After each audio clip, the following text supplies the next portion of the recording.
And this is a text message from Agnes of Los Angeles, California. Good evening, Pastor and Mayor. Mayor, is Davao City ready for federalism? I think Mindanao is.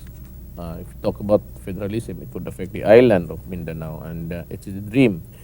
It's the swan song ng Mindanao. Federalism. I think with the siguro nakalimutan ko ng figures. But with 160 billion, we can run the country. Do we have that in Mindanao, Mayor? 140, Pastor. But we can, on our own. Kasi hindi kasali yung mga iba-ibang ano dyan mga local taxes which we can reorient and rearrange. But I would never advocate for the federal separate country or federal state at the expense of the republic. I am not ready to destroy the map that I see or that I have seen since childhood. Yung mapa ng Pilipinas, gusto ko yung yan. Oh. Yes. Baka tanggalin mo yan, isang mapa, isang island na lang, mahirap yan.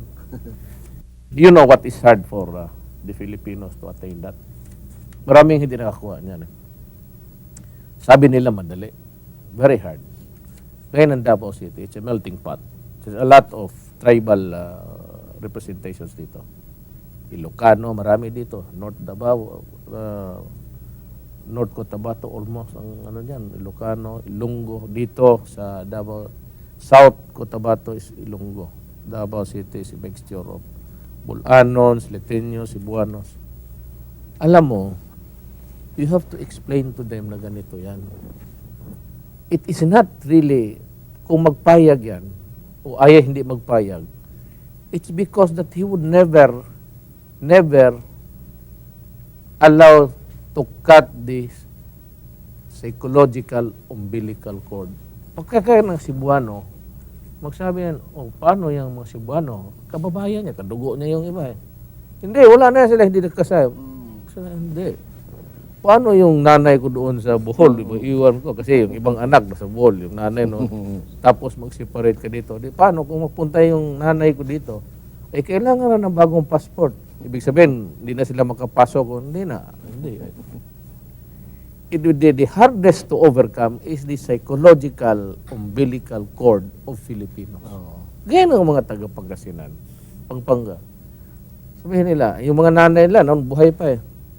Hindi, ganito na, may republic, meron sarili tayong ano. Tapos sabihin, pagpunta yung nanay dito, may passport na. Sabi, kalukuhan dyan. Kaya, you have to, mahirap. Sabi nila madali lang. Hindi nila nasilip dito for those people who advocate That's right. the separation of it. Ito yan. It is not a question of, well, of course, the Great Divide is nothing exaggerated, but religion. Yeah. Diyan, ha?